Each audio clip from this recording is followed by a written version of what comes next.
ભાવનગરમાં ભગવાન જગન્નાથની 41મી રથયાત્રાનો ભવ્ય પ્રારંભ કરવામાં આવ્યો છે.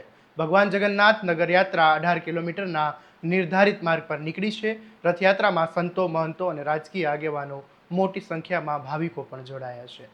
આવો તમને ભાવનગરની રથયાત્રાની નજર કરાવીએ. નમસ્કાર, હું છું આસિફ કાદરી અને સ્વમાન સાથે તમારું સ્વાગત છે. ભાવનગર શહેરમાં ભગવાન જગન્નાથની 41મી ભવ્ય રથયાત્રા આજે ભક્તિ અને શાંતિના માહોલ વચ્ચે પ્રસ્થાન થઈ હતી.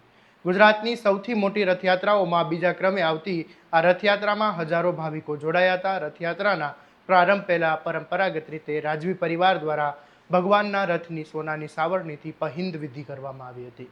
ત્યારબાદ ભક્તોના જયઘોષ વચ્ચે ભગવાન જગન્નાથ, ભાઈ બલભદ્રજી અને બહેન સુભદ્રાજી પોતાના રથમાં બિરાજમાન થઈને નગર ચર્ચાએ નીકળ્યા હતા.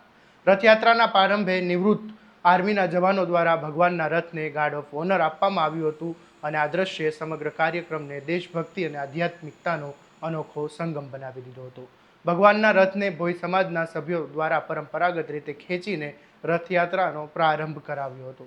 આ રથયાત્રામાં સાધુ સંતો, મહંતો, સામાજિક આગેવાનો અને રાજકીય નેતાઓ પણ મોટી સંખ્યામાં જોડાયા હતા. કેન્દ્રીય મંત્રી નીમુબેન બામણિયા તેમજ રથયાત્રા સમિતિના પ્રમુખ પાર્થ ગોંડલિયા સહિતના મહાનુભાવોએ પણ ભગવાનના દર્શન કરીને આશીર્વાદ મેળવ્યા હતા. આ વર્ષે રથયાત્રામાં આધુનિક ટેકનોલોજીનો પણ ખાસ ઉપયોગ કરવામાં આવ્યો હતો. ભગવાનના રથને સીસીટીવીના કેમેરા અને જીપીએસની સિસ્ટમથી સજ્જ કરવામાં આવ્યો હતો, જેથી સમગ્ર યાત્રા પર સતત નજર રાખી શકાય અને સુરક્ષા વ્યવસ્થા વધુ મજબૂત બની રહે. ભાવનગર શહેરના અંદાજે 18 કિલોમીટર લાંબા રાજમાર્ગો પર ભાવનગર જગન્નાથની નગર ચર્ચા યોજાઈ હતી. રસ્તાની બંને બાજુ મોટી સંખ્યામાં ઉભેલા ભક્તોએ ભગવાનના દર્શન કરીને ધન્યતા અનુભવી હતી અને અનેક સ્થળો પર ભક્તો દ્વારા ફૂલ વર્ષા પણ કરવામાં આવી હતી. આવા દરેક અપડેટ માટે તમારા સ્વમાનને ફોલો અને સબસ્ક્રાઇબ કરી દેજો અને આ વિડીયોને વધુમાં વધુ શેર કરવાનું ભૂલતા નહીં. નમસ્કાર.